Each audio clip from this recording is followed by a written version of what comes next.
وقت اور دولت دو چیزیں ہیں جو انسان کے اختیار میں نہیں۔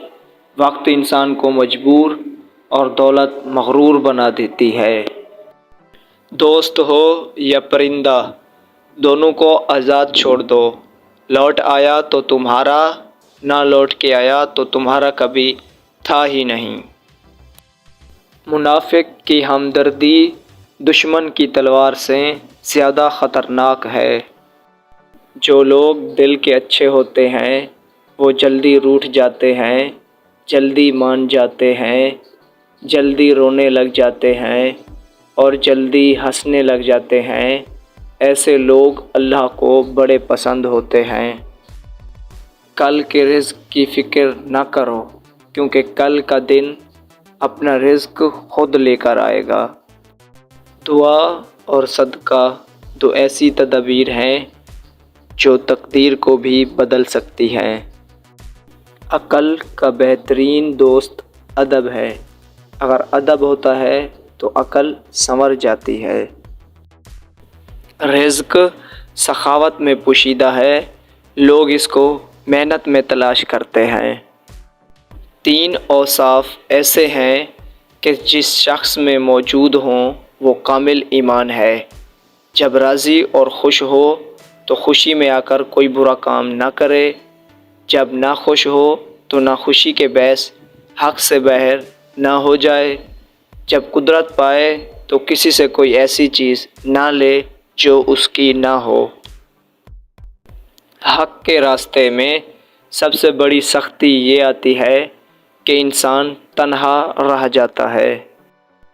اللہ کے معاملے میں اتنا مت سوچا کرو، آنکھیں بند کر کے یقین کر لیا کرو، کیونکہ یہ معجزوں کا رستہ ہے۔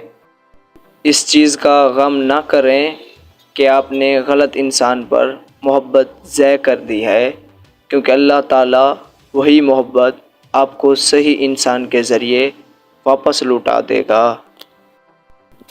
تنہا انسان کو کبھی تنہا نہ سمجھنا، کیونکہ جو تنہا ہوتا ہے اس کے سب سے قریب اللہ ہوتا ہے۔ جب تک تمہاری ماں کے ہونٹ تمہارے لیے دعا کے لیے ہل رہے ہیں تو تم دنیا کے امیر ترین انسان ہو۔ جس زبان سے جھوٹ نکلنا بند ہو جائے، اس زبان سے نکلی ہوئی ہر دعا قبول ہوتی ہے۔ جس نے تجھے ذلیل سمجھا، اگر تجھے عقل ہے تو بے شک اس نے تجھے فائدہ پہنچایا۔ کسی کے منہ پر بے عزتی کرنا اسے قتل کر دینے کے برابر ہے۔ کسی کا دل توڑ کر معافی مانگنا تو بہت آسان ہے، لیکن اپنا دل ٹوٹ جائے تو کسی کو معاف کرنا بہت مشکل ہے۔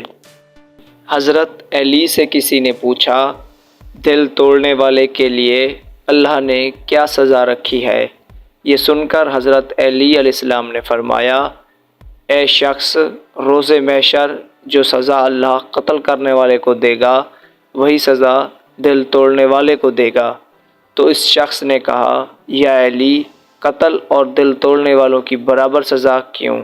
تو حضرت علی علیہ السلام نے فرمایا، یاد رکھنا، کسی کو قتل کرنے سے انسان کا جسم مرتا ہے اور کسی کا دل توڑنے سے انسان کی روح کو صدمہ پہنچتا ہے۔ نہ وہ مرتا ہے اور نہ ہی جی پاتا ہے، اسی لیے بدترین گناہ کسی کا دل توڑنا ہے۔ ہمیشہ زندگی میں ایسے لوگوں کو پسند کرو جن کا دل چہرے سے زیادہ خوبصورت ہو۔ جب تجھے کوئی چیز ملے تو اس کا شکر بجا لا، اور جب مصیبت میں مبتلا ہو تو صبر اختیار کر۔ کسی سے محبت کرنے سے پہلے اپنے دل کو قبرستان بنا لو تاکہ اس کی چھوٹی چھوٹی غلطیوں کو دفنا سکو۔ حضرت علی علیہ السلام نے فرمایا، بے شک بہترین نکاح وہ ہے جس میں لڑکی کی عمر لڑکے سے چند سال زیادہ ہو۔ دنیا والے زیادتی کریں تو مسکراتے ہوئے معاف کر دیا کرو۔ یوسف کو بھائیوں نے کنویں میں پھینک دیا تھا، اللہ نے انہیں بادشاہ بنا دیا۔ بے شک ہر مشکل کے بعد آسانی ہے۔